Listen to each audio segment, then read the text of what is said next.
বিশ্লেষকদের কেউ কেউ বলছেন জামাতের নীতি নির্ধারকের মধ্যে প্রতিবেশী দেশের গোয়েন্দা সংস্থা সক্রিয়ভাবে কাজ করছে, ফলে জামাতের অভ্যন্তর থেকেই একটি পক্ষ নিবন্ধন ও প্রতীকের ইস্যুকে গুরুত্ব না দিয়ে বিপদে ফেলেছে দলটিকে।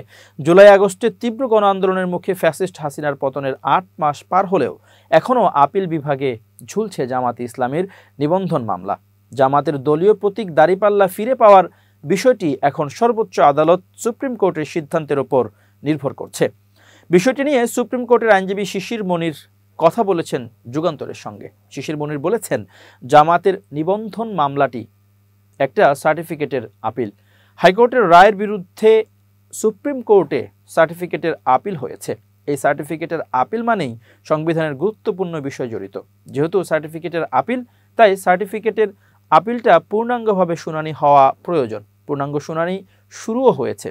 শুরু হওয়ার এক পর্যায়ে যারা মূলত এই মামলার অপর পক্ষ ছিলেন, তাদের যিনি আইনজীবী ছিলেন, তাদেরকে পাওয়া যায়নি। তাদের একজন দেশের বাইরে অবস্থান করছেন, ফলে তারাও সময় নিয়েছেন আইনজীবী আসবেন কিনা। পরবর্তীতে প্রশ্ন এসে দাঁড়ালো শুনানি হবে কিনা। না আসলেও শুনানি হবে, না আসলে শুনানি শুরু হয়েছে। অর্ধেকেরও বেশি শেষ হয়ে গেছে শুনানি। এই সময় একজন বিচারপতি দুর্ঘটনার শিকার হন। যিনি এই মামলার শুনানিতে অংশগ্রহণ করেন, তার অ্যাক্সিডেন্ট হয়ে যায়। এই অ্যাক্সিডেন্টের কারণে প্রায় 1 মাস আদালতে আসতে পারেননি। তিনি বলেন, কোর্ট খুলবে 20 তারিখ। 20 তারিখ খুললে আপিল মামলার শুনানি হয় প্রতি মঙ্গলবার এবং বুধবার, অর্থাৎ 22-23 এই সময়ে এই মামলাগুলোর শুনানি শুরু হবে এবং দ্রুত শেষ হয়ে যাবে বলে মনে করেন জামায়াতের এই আইনজীবী।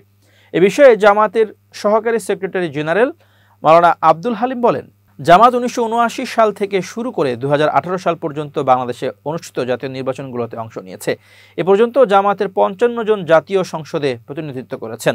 50 জন পুরুষ, 5 জন নারী সদস্য বাংলাদেশ জাতীয় সংসদ সদস্য হিসেবে দায়িত্ব পালন করেছেন। তিনি বলেন, নিবন্ধন পাওয়া দেরি হওয়া নিয়ে আমাদের জন্য নিঃসন্দেহে বেদনার। আমরা আশা করি আমরা ন্যায় বিচার পাব। আমরা মনে করি এটা আইন এবং সংবিধানের সঙ্গে সংশ্লিষ্ট।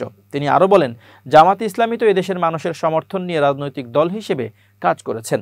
অবশ্যই এসব বিষয়গুলো আদালতের সামনে আছে। আমরা আশা করি আইনানুগ পন্থায় আমাদের অধিকার ফিরে পাব।